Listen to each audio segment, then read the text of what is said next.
I already got Joe and the Boonies worked up. Jim already sounded like a Cub fan on X trying to crap on the Brewers dominating the Dodgers. Only half kidding, Jim. But like I said on X a while back, we really are in the mirror. You are. I still like my chances as a Cubs fan. Are we in the mirror? Well, right now, we're in that side window. You're in we're that side neck window. Neck. It doesn't really matter where you are. But this was interesting to me. I want to ask you what you make of it. And then we'll get to some Brewers talk here because I think the Brewers are not a finished product. I don't think any team's a finished product. The Cubs are not a finished product. Why I feel comfortable as a Cubs fan, I'll set this up like this. The Cubs, for their flaws of not spending as much money as the Yankees or Dodgers, they have gone all in. They've traded prospects to get Kyle Tucker, an MVP candidate. They've spent money on free agents. They are going for it this year. And I feel confident. The one thing I can say, including paying their manager, is my team's going to go for it. Like, they are going to make the extra steps to fill the holes on their team. Every team has holes on their team. Suarez, I'll let Ryan say his first name, from Arizona, the third baseman. So the Brewers are been named as a potential suitor for the top free agent or trade candidate. Bat, at least. Top bat, exactly. Well, according to ESPN's list, he is just the top trade candidate, and then it's like 11 starting pitchers below him. But it is Eugenio Suarez. Eugenio. All right, so Suarez, that's how I'm going to remember it. You don't have to pull up if they trade for him. You don't have to pull up his advanced stats, but the Brewers pitching is unquestionably elite. The batting during their 18-game winning streak, they're last in Major League Baseball in barrel rate and exit velocity, which means they're not hitting it hard, which makes them higher in the batted balls in play percentage. Like, the balls that they're hitting into play are C&I singles right now. Like, there's a lot of balls they're hitting are falling into place. They're number one in soft contact, so they're not hitting it hard, and number one in infield hits. So they're pitching. We're number one. No, but wait. Every analytic about their pitching, which puts them in a great spot, and I will not question their pitching, is premier. And it is the bats. So that's why a guy like Suarez, that's why Jeff Passan, who was on with Jen Gabe and Chewy, Wildy and Tausch a couple weeks ago, said that they're a bat away from the World Series. They need a bat. Suarez would be great. There's probably other bats out there, but they need a bat. Brian McMahon is a guy from the Rockies as well, whose name has been mentioned. He's more like the discount version of the same player, Eugenio Suarez. Third baseman, exactly what the Brewers would need to replace Matt's guy.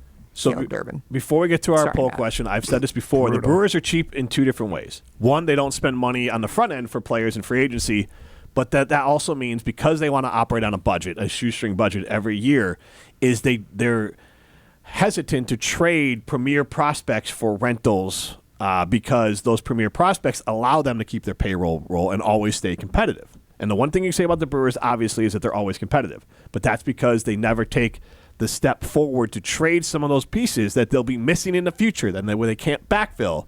That's where they're always hesitant, because that means they either have to pay someone. It's like future stocks. It's like a rising stock.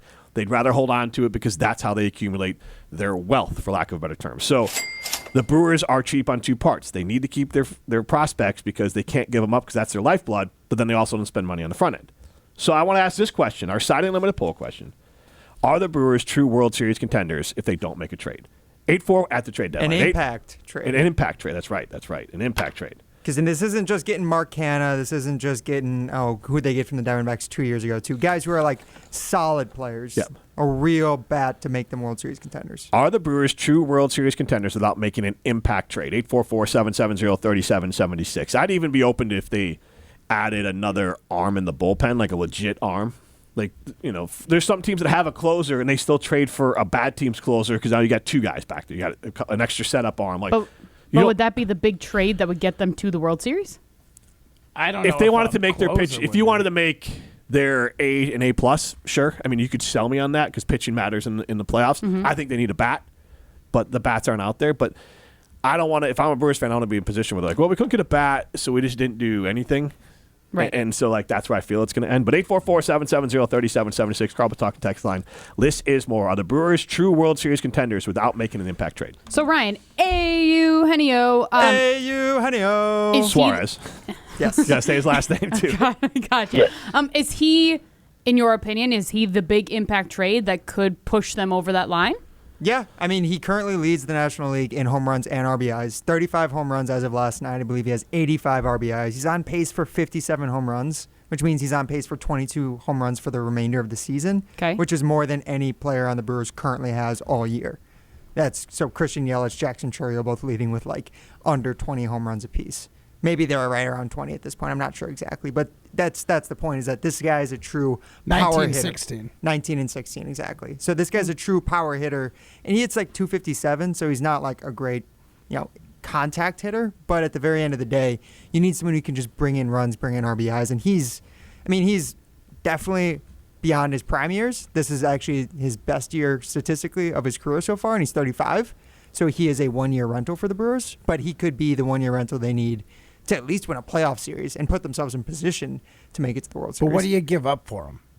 A lot. I mean, he's the number one. Well, it depends. If the Diamondbacks really fade, down towards the trade deadline, they would probably give him up, not for cheap, because there's a lot of teams that would want him. Mm-hmm. So you'd have to get into a bidding war if you're the Brewers. I know Jim's Cubs are actually attached to the team who could be interested. Here, I'll list you right now. They do the best fits for him on ESPN.com. You can find this article on ESPN. The Yankees, Cubs, Seattle, Brewers, Detroit Tigers, and San Francisco Giants are all teams who would be in on him, 90% chance of trade. So that's going to drive up the cost. So is this like, if you're getting him, you're guaranteed to get rid of Freddy?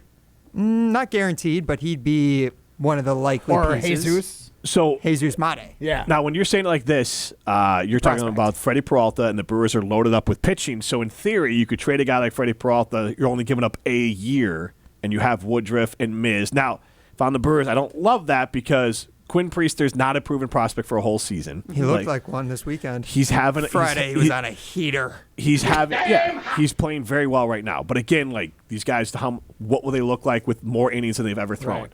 Woodruff, up until 3 starts ago, hadn't pitched in 2 years. Tonight's his 3rd start in the last 2 years. Yes. Miz, obviously they're going to protect his arms. Yep.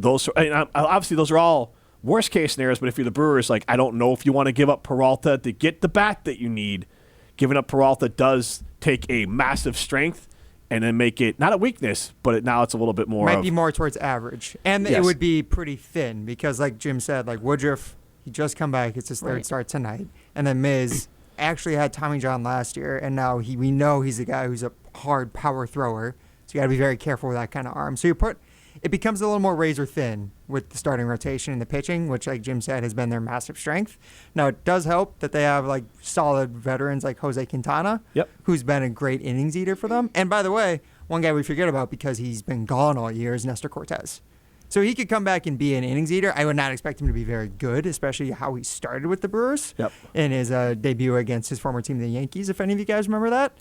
Yeah, that was this year, by the way. But then there's also Chad Patrick, who looked like the National League Rookie of the Year candidate before the Brewers sent him down because they got Woodruff back. So they have a lot of young guys in the stable, too, kind of like Jim was saying. The farm system is their lifeblood, and it does work out for them sometimes. But at the same time, you don't want to have to give up Freddie if you can absolutely afford it. Also, Freddie... Sorry, go ahead. I was just going to say, like, I understand that sports are a business. I understand that the MLB is a business. But also, if you're getting rid of, say, Peralta, somebody who's been with the team for how long, how much does that affect your locker room? Because we saw that happen when they got rid of Hader just a couple of years ago. Like, the locker room fell apart. If they traded Peralta for prospects, that's going to tank the locker room. Team's cooked, I promise you. But if you're trading Peralta to get Suarez, the players are going to be like, I get it. Like, it's one thing to make a trade and get worse. Mm-hmm. This is probably just taking a position of strength to fix a position of weakness. So that would be the type of trade. Now, the Diamondbacks do want pitching back. The negative for Peralta is that he's only got one more full year of team control. The Diamondbacks might say, like, that's not enough for us. And so, like, the Diamondbacks, I think, might do that trade because I don't think they're a team that wants to, like, he's blow. 35. But what's that? I know. But that's Suarez. Old guys get traded. But old Suarez. guys get traded at the trade deadline all the time. The fact that he's got no money left over and he's having a career year and there's people in on it, it's going to be expensive. Right.